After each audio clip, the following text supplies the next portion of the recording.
Well, it appears we're here again. So, what is it you want with me this time? Well, Mr. Roberts, thank you for joining me for another interview on these secret tapes that we're making for historians and people in the future. Enough with that, Bull. Let's proceed. Obviously, the first interview was very well received, and I can't understand why we need another one. It's clear to me, after the last dalliance that we had, that every person from sea to shining sea across the entire populace of the globe believes and understands that I am the one true and authentic, real outlaw William H. Bonney. To a person, no one believes anything otherwise, so I don't understand why we're here again. Well, that's simply not true, Mr. Roberts. There are a number of people that do not believe that you're Billy the Kid, but I wanted to, if we could, review the evidence that you submitted to Governor Mabry, because at your meeting with him, he denied a pardon and said he did not believe you were Billy the Kid and sent you away. And I thought if perhaps we could go over that evidence, maybe we could understand what you thought the governor might do and why you thought he might do that. Well, I will fill in things as best I can from my failing memory. Did you say your memory's failing? What? What did I say? I think you just said your memory's failing, but we're relying on your memory for so much of your story about Billy the Kid. Stop trying to set these landmines for me, boy. I'm doing the best I can here. My memory is as sharp as a newborn kitten. Kitten's claws, that is. And those are very sharp if you've ever been scratched by one. That's all good. Just get started. Okay, well, I'd like to talk about the evidence packet because that obviously was a key that you and your partner or your handler, Mr. Morrison, had handed into the governor. If I may, I want to clear something up that came up as a result of that last interview that we did, dum-dum. And I gave you my names, my name, my surnames, my nicknames, my outlaw names, my aliases and such. There was quite a few of them, obviously, because I've lived a very rich and full life. I said at the time, somewhat half-jokingly, that you should see my driver's license because it's as big as a pizza box to fit all these names on. Well, some astute listener took offense to such and said that, there were no pizza boxes until 1955. And so that pizza box reference proved that these interviews are not genuine and are complete satire. You're kidding. Somebody needed a pizza box reference to understand that this was not real? Apparently so, yes. Okay, well, what is it you want to say? Well, I have amended my description of my driver's license because, of course, they have to have plenty of room to get to all those names on there. So my driver's license is so big in order to fit all those names, it is the size of the Life magazine issue of August 4th, 1941 that has the story of Billy the Kid that I've read numerous times to make up my own bullshit story about being the kid. So that's how big my license is. Mr. Roberts, did you just admit that your story about being Billy the Kid is not true? I most certainly did not, and how dare you slander me as such? You just said you made up a bullshit story. I did not. How are you going to prove that? Well, we can run the tape back and listen to it. Forget that. Let's fix it in post. Fix it in post? Post-production, dummy. Don't you know anything about radio, TV, film, and such? Okay. But the other revelation there is you said you read Life magazine. And I thought you couldn't read. Well, it comes and goes, you know. It's a kind of like a fever when you've got the flu. First you've got it, then you don't, then you've got it, then you don't. So it must have been one of those times when I was able to read, and then, of course, I was not able to read when that was convenient to my story as well. My goodness. I don't even know where to go from here. You can go straight to hell if you like. Oh, come on, Mr. Roberts. Let's be gentlemen here. Well, I'll be a gentleman, and you can be a gentlewoman, because you don't look very manly to me. All right. I'd like to talk about the evidence. For sure. What was in the evidence packet that you submitted to Governor Mabry? Well, now I'm glad that you asked that, of course. What was in the evidence packet that we submitted to Governor Mabry? There's a number of papers. Lots of papers in that packet. It was thick and voluminous, of course. And that's what we submitted to prove to him, of course, that I was, in fact, Billy the Kid. Okay, so there's a lot of papers, but can you tell us what was contained in those papers? Oh, yeah, you should have just asked that. I did. Come on now. Anyway, the first part of the evidence packet was a number of pages, 13, 14, I don't know, spelling out the life of one Billy the Kid up until that night in, where was that again? Which night are you talking about? Well, the night they killed Billy the Kid. I mean, the night that I escaped being... what was that night?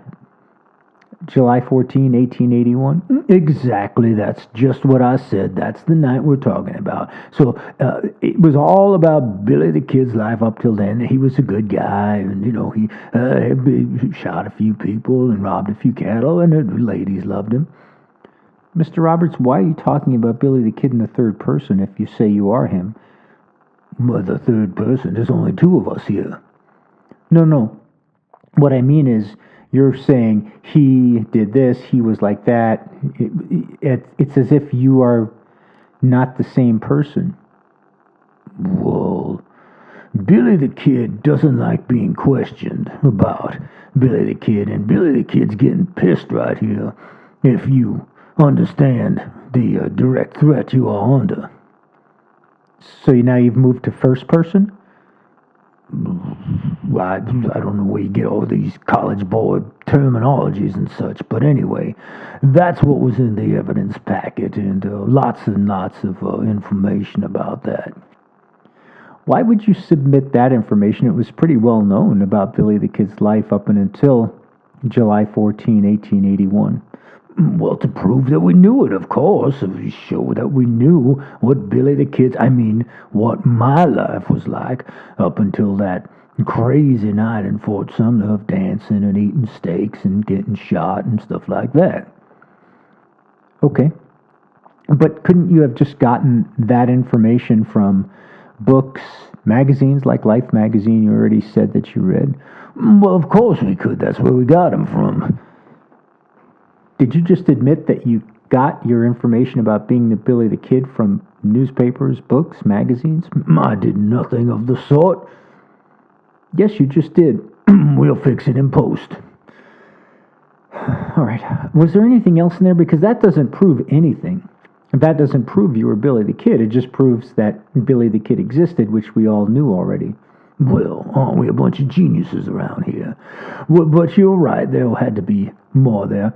And so the next set of documents in that evidence packet was, of course, these 5 affidavits that we got from people who knew me and Billy the Kid. 5 what, sir? 5 affidavits. Affidavits. Do you mean affidavits? Well, that's what I said, Alfred Davis. Alfred Davis was a guy, and he wrote a lot of documents, as you might say, and he got very good at writing documents, and so there's one particular type of document they named right after him. It's an Alfred Davis. I think it's an affidavit. Well, you Easterners got a bunch of weird accents in the way you say things. Don't you take that out on me. But anyway, we are obviously talking about the same thing, so let us proceed. Okay, Mr. Roberts. So there are 5 affidavits. 3 of them seem to be from people that did not know Billy the Kid prior to July 14, 1881. And that's a problem for you? Well, it would seem that if your identity of Billy the Kid is in question, we would want people that knew Billy the Kid before he was killed by Pat Garrett. Supposedly killed by Pat Garrett. I've told you that a number of times. But I don't see any problem whatsoever with them affidavits. But if you want to talk about anything specific, you go ahead and ask me. Okay, let's talk about Martile Abel. Martile Abel. That is a cool drink of water, that woman. Really? Oh, yeah. I've always had the hots for her. And have you seen her lately? I did see a picture of her. Yeah, she's just my type, that's for sure. But in any event, yeah, she knew me as Billy the Kid and said so in the affidavits, and that proves beyond any shadow of a doubt that I am. Well, no, it doesn't. Why? Say what?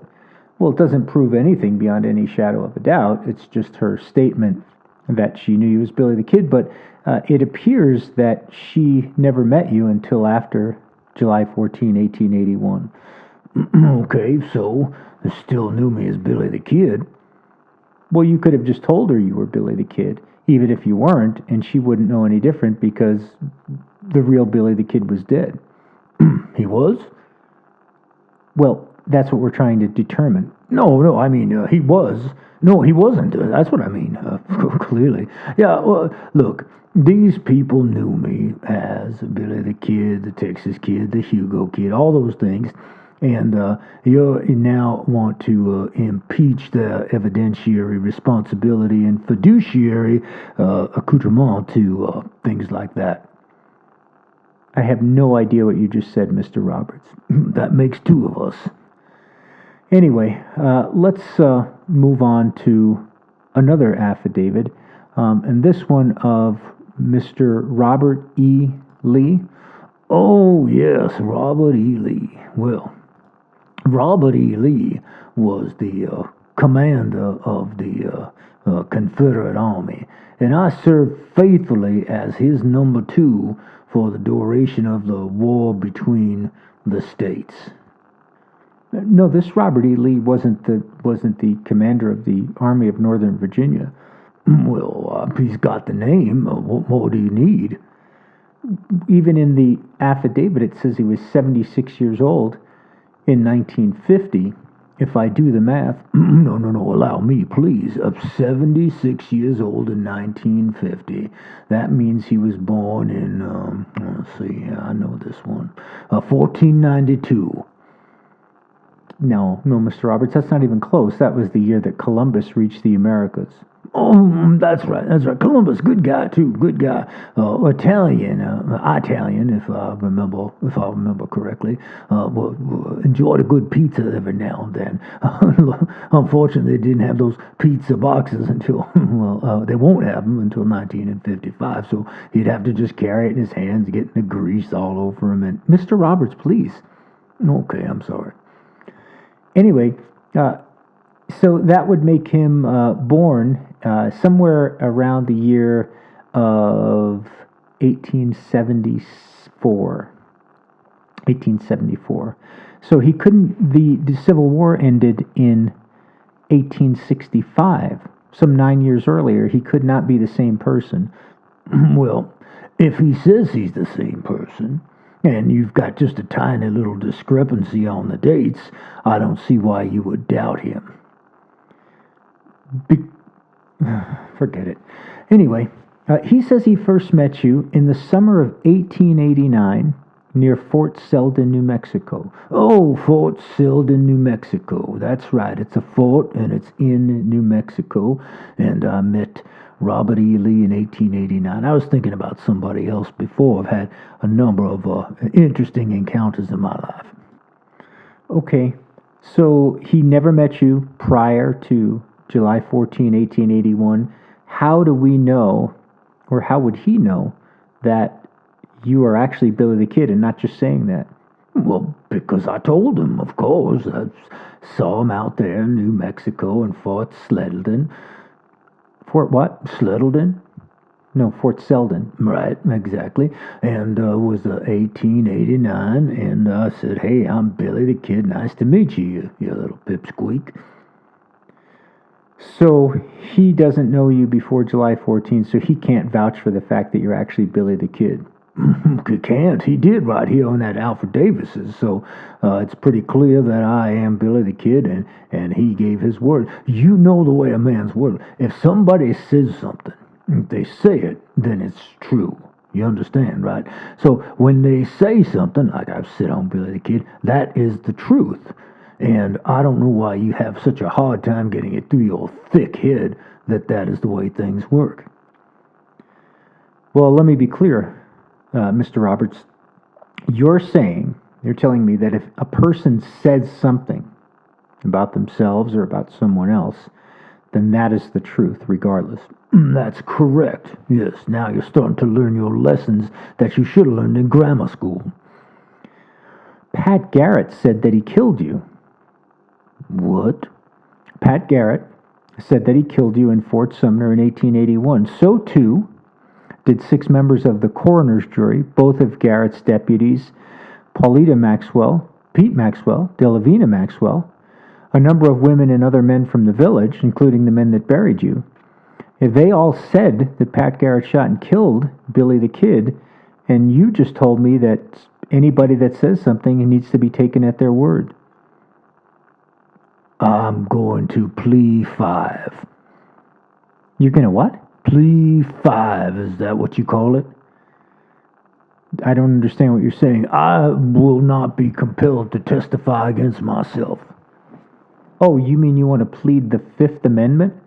Whatever you call it, I want to plead it. Well, you're not under oath here, and you're not in a court of law. I don't care. I still want my amendment rights. I'm not asking you to testify against yourself. I'm asking you to clarify your statement. 5. I just want to make sure. 5. When we talk about Pat, 5. You're not going to answer. 5. Okay. All right. I guess we'll move on. There's really no sense in going through the other affidavit. We should probably just talk about the ones of the people that did actually did know you before that fateful night in Fort Sumner. Fateful night in Fort Sumner. Jose B. Montoya. That's right, Jose B. Montoya. That was a good guy. He says that he was somewhere around 10 years old. He saw you escape from the jail in Lincoln. That's right. I escaped from the jail while my jailers were playing poker upstairs. And as I remember, Bell had an inside straight draw, and he was betting the pot up, and Ollinger had 3 of a kind looking to pull a full house. Wow, your memory is not failing at all if you remember that, except they were both killed. Let's not go through that again. Okay. Jose B. Montoya says that he saw you and remembered you as Billy the Kid, and when you were presented to him last year, he recognized you immediately as Billy the Kid. And this is somehow strengthening your case, dum-dum? No, I just want to make sure that I understand the ramifications of this testimony. Well, yes, Montoya did that, and he'd be here today. You should have invited him to come along and have a seat with us, have a cup of tea, and talk about my days as Billy the Kid. Well, he's dead, Mr. Roberts. He's dead? Well, what in the hell happened? Well, he walked in front of a moving train, and he was essentially cut in half and killed. That sounds like it hurts. Yeah, I imagine it would. Well, why in the hell did he do that? Well, no one knows for sure, but people think that he might have had dementia, Do you know what that is? Dementia, yeah. Dementia was a girl I knew in San Patricio way back when. Dementia Trujillo. Pretty girl, yeah. She's a real looker, but giant pain in the ass.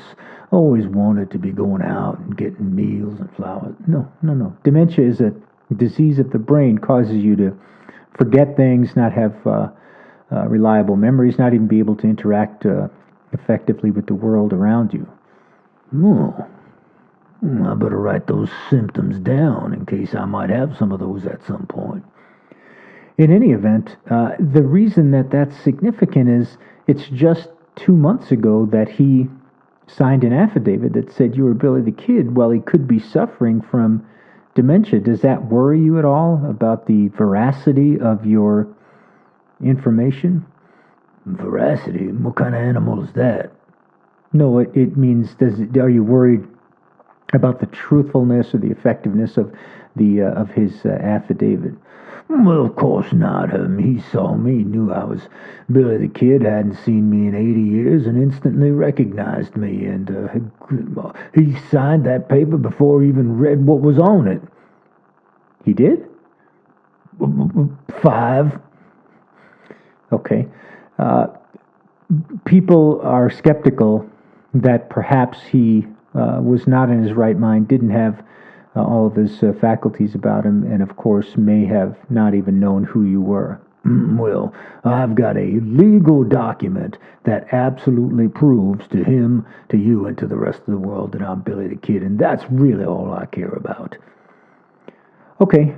We'd like to talk about the affidavit of Severo Gallegos.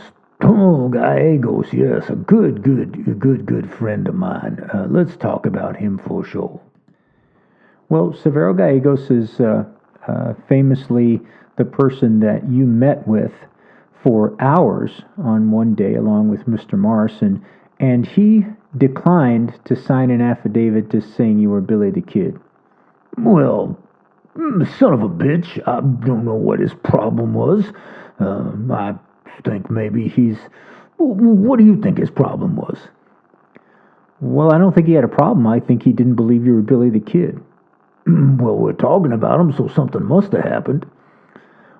Yeah, he changed his mind the next day after hours of meeting with you and Mr. Morrison. As Mr. Morrison was taking you away, he implored Mr. Gallegos to meet with both of you the next day.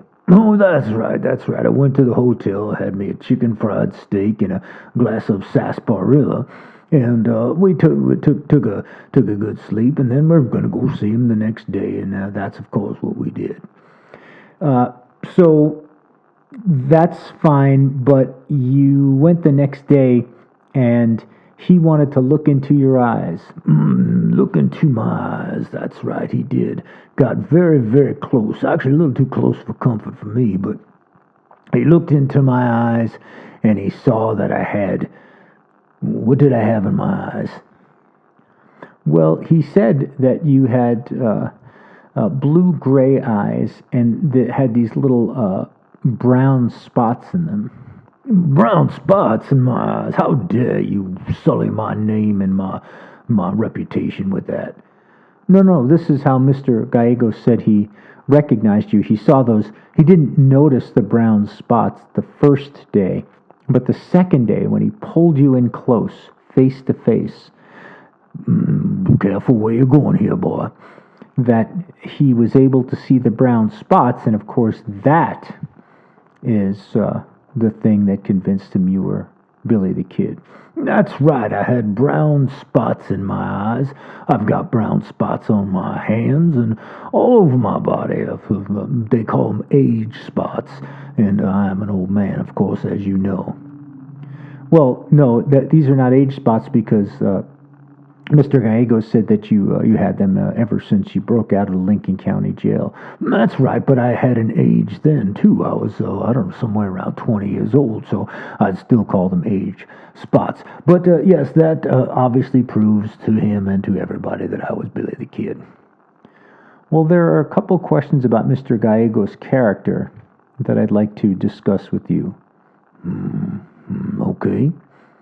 Mr. Gallegos just a year before you met with him, talked to the Roswell Daily Record and said that he knew Billy the Kid was dead because if he wasn't, he'd have come and visited his brother. Everybody knew that Billy the Kid was dead. He said that? Well, yeah. Oh. Oh, he's probably trying to cover for me because, the law has been on my tail for, 100 years or so. No, it's not 100 years, Mr. Roberts. Maybe almost 70 years. Whatever you say is fine. He's probably still under the grand conspiracy of everybody in Fort Sumner not saying a word about what they heard and saw that night. Do you understand? No, I don't really understand, and he wasn't even in Fort Sumner. Well, it was kind of a general agreement amongst people all across the world that nobody would say anything about Billy the Kid that would show that I was still alive. So I would imagine when he did that interview with that newspaper that he was under the same proclivity to keep that story quiet.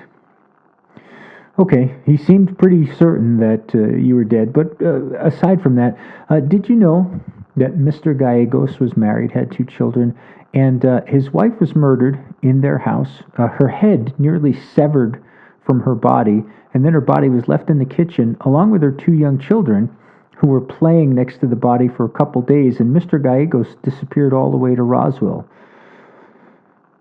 Oh. Go on.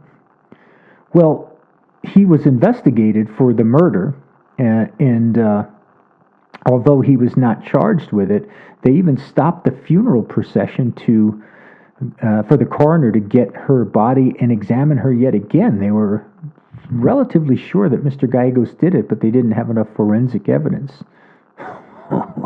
Well, Gallegos was always a guy to get into a little misdemeanor type of scrap here and there. He's always kind of a prankster and a jokester and such.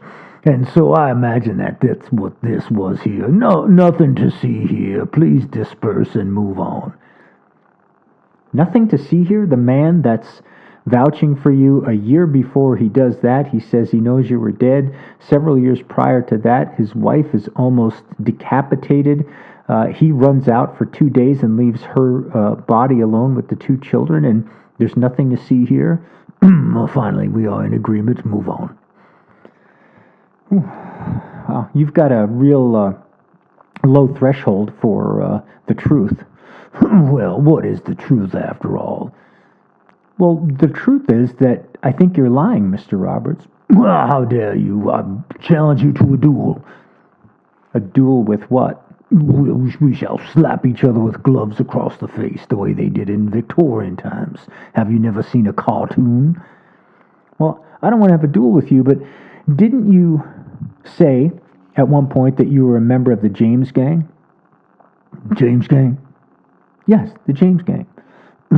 Are you talking about the band with Joe Walsh, Funk 49, or 47, or whatever the hell that number was?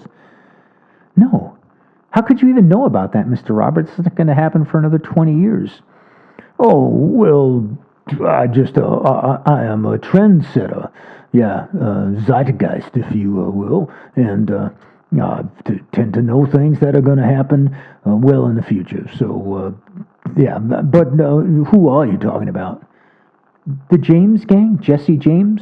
The world's most famous outlaw? Quantrill's Raiders, bushwhacker, train robber, Jesse James? Never heard of him. Sorry. And talking about the most famous outlaw, I believe that would have been one Billy the Kid. Wait a minute. Mr. Roberts, how could you not know Jesse James? You are in a photograph. Here, let me get that. Here, take a look at this. That's me right there. Yes, that's you. With J. Frank Dalton. Oh, J. Frank Dalton, that's right. Mm-hmm. Well, J. Frank Dalton claimed to be Jesse James. Oh, I get it now. I see where this is going. All right, well, listen, I don't know nothing about no Jesse James. I know J. Frank Dalton. Now, what I think happened there is pretty clear and pretty easy to understand. And that is most simply this, that there was a guy, whatever his name was, Jesse James, whatever, Jesse Evans, but he, for the time he was born up until the time he died, said he was Jesse James and did a bunch of things. But J. Frank Dalton, being the real Jesse James, just sat there in the shadows for a number of years, decades even. And then when that other guy who said he was Jesse James got killed, then J. Frank Dalton was free to come forward as the real Jesse James. And but I mostly knew him as J. Frank Dalton. That's why I got a little confused there. So you're saying that there was a man, possibly named Jesse James, that lived a life that mirrored the real Jesse James life, all of the things that he experienced, and then he died, and then J. Frank Dalton was free to come forward as Jesse James. Yes, I see that you're listening and comprehending things very clearly. Did the same thing happen with you and Billy the Kid? Sounds plausible to me, don't you think? Well, that would mean that there was a real Billy the Kid and a real Jesse James, and you and J. Frank Dalton are not them. Oh, stop making these leaps of faith with your ridiculously twisted logic, and let's move on with this interview. It bothers me when people make things up and then try to talk their way out of it. Well, it bothers me too. Does it really? No, absolutely. Listen, the people who are making up stories and manufacturing evidence, and they are doing things such as coming up with fake names and identities and all sorts of situations about heroic things that they've done here and there and all over the world, and claiming to be people who are far more famous than they are. People like that, they drive me to the verge of insanity. They do. Oh, yes, they do. That when I see somebody like that, when I am in the company of somebody like that, I'd like to tear them limb from limb, is what I want to say here. And I think people like that should just be banished to Siberia or anywhere else in Norway that they keep such people. Siberia? Pardon me. You just described yourself. That's right, I describe myself at how furious I am when I see another person's face that does that. Hey, what are you doing? What's that mirror for? I just want you to look at your own face. I'm starting to get a little angry here. For some reason unknown to me, you, and anyone else listening. Take that mirror away. I do not want to have a look at myself anymore. I know full well what I look like. I'm very handsome, as a matter of fact. Okay. Mr. Roberts, this has been enlightening, I guess. It's been frustrating. It's been completely uninformative. Well, thank you for all those nice words that you have to say about me. I look at you and think that you're not half as stupid as you look, although even half is still pretty significant. Well, why do we have to get into a whole, personal thing? Well, of course, we're two persons, and between two persons, things are personnel. Very simple. Okay. I don't know that we really have anything left to talk about, Mr. Roberts. No, I quite agree with you. I think that I have exhausted all of your efforts at trying to be an intelligent human being. Yeah, I think this caps off our interview series, and we'll probably never meet or speak again. Well, that's just fine with me. So, thanks a lot, and to all my fans out there, I say, hey, wait a minute now. What? Well, listen, I have got me an idea here, and I'd just like to run it by you. Okay. The interplay between you and I is, in some ways, quite pleasing. I think, anyway. You do? You just told me what an idiot I am. And you are, that is clear, but that's not what I'm here to talk about. It's, I've got a very sparkling personality, and I'm like a rubber ball that you throw against the wall. You would be the wall, just dull and thick and not moving anywhere. But that wall allows me to bounce off of your silly, inane questions and create some real radio gold. Radio gold, you say, Mr. Roberts? That is correct, radio gold.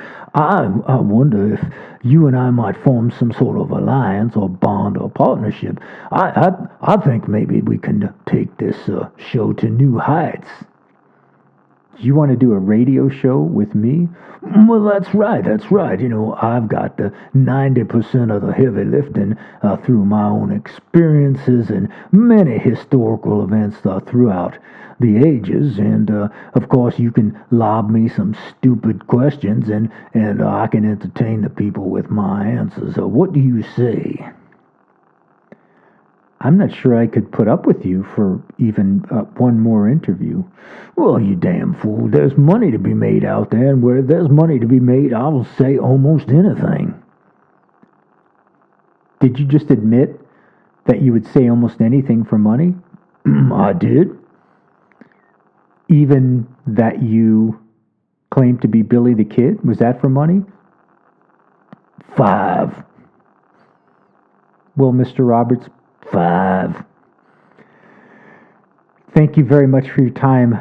I don't know what to say about your offer. Well, let the people decide, of course. Yeah, they can leave a comment in the comment box below and tell me or you or whoever might be what they think of that idea, and of course they can also say what subjects they'd like to hear the Brushster wax poetic on.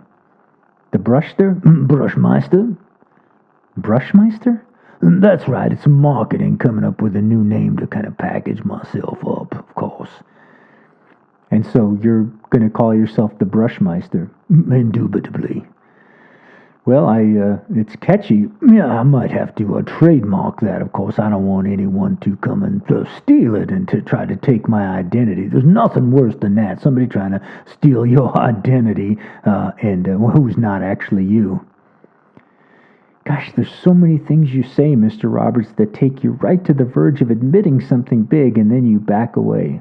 Back away. I've been good at backing away from a number of things my entire life, but the one thing I will not back away from is the new Brusher and Dum Dum show coming to you live on your radio or your Victrola or whatever you listen to content such as this on. Mr. Roberts, thanks for the interview. I'll wait to hear from your agent about our contract for the show, and I wish you the best of luck. Well, I wish you'd go to hell, but you can wish in one hand and crap in the other and see which gets filled first. 5.